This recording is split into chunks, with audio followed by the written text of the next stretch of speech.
Well, I was referred to one kid's place because of my injury. I had a stroke when I was 11 years old. He couldn't speak clearly. He couldn't speak with any volume or articulation. He couldn't use the whole right side of his body, including his face, his tongue. One day you're just like normal guy who's like typical like popular kid who's like happy with everything, to like being dead in a hospital, like, and waking up and not being able to move. Imagine your child is a toddler, but they're pubescent, and they have the skills of a toddler, and you have to teach them everything. Again.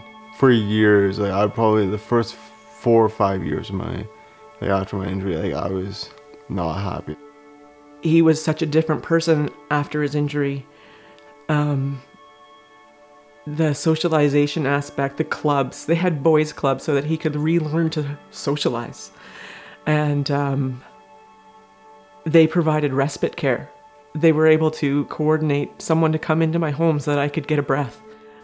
Like at one point in high school, I straight up went like antisocial to like straight emo. Like I didn't want to talk to anyone. I was like super dark. I don't know that it was you being difficult. It was your sadness was the most difficult.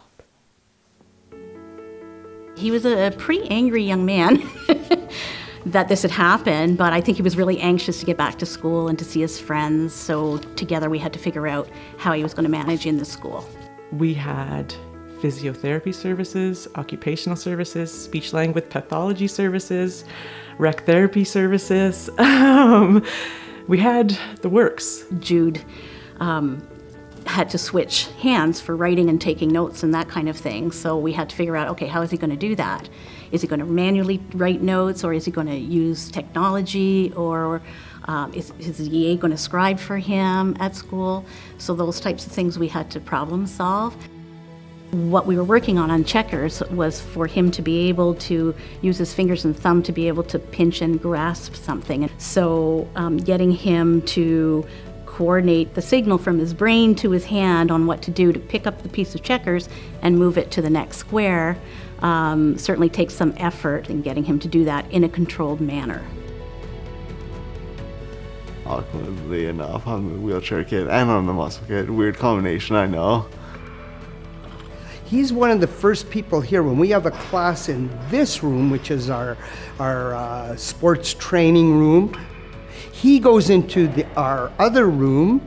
We have just a general training room, and he starts working out before everybody else gets here.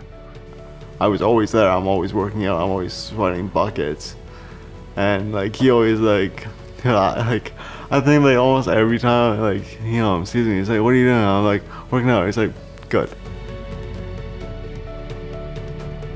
I applied to be a volunteer at Navy, and they took me in immediately, and right around the end of the summer they're just like, "Yeah, do you want to apply? Because you'd be really good at being a counselor." I'm like, "That would be sick." It was literally like 2 months ago I was a client, now I'm an employee. I don't know, I'm just happy I can like support the company and support other people with disabilities that are less fortunate. One Kid's Place would look very different if it wasn't for our community support. The services that we talk about in terms of our summer camps, the services that we talk about in terms of our specialty clinics, all of those would not exist if it wasn't for the community support that we received and the donations that we received. The equipment that families need for their children, whether it's in schools, whether it's in daycares, whether it's at their home, those pieces of equipment wouldn't exist for families either. That would be money that would come out of families' pockets on an ongoing basis, and probably create some financial hardships for them to be able to access the quality services that they need. So again, the donations are a key contributor to the quality of services that we deliver here at One Kid's Place. Physically and as a student, he's developing. When I started working with him when he was in grade 7, I didn't think Jude would finish high school. I didn't think he would go to college. Now he's talking to me about getting his driver's license. You know, the family and all the support people, you don't have to worry about him. I would say he's a success right now. I don't think he would be where he is if his mom hadn't supported him all the way through this. They've done a really good job at One Kids Place of finding the best people for the work. They are the most patient, hardworking, dedicated people.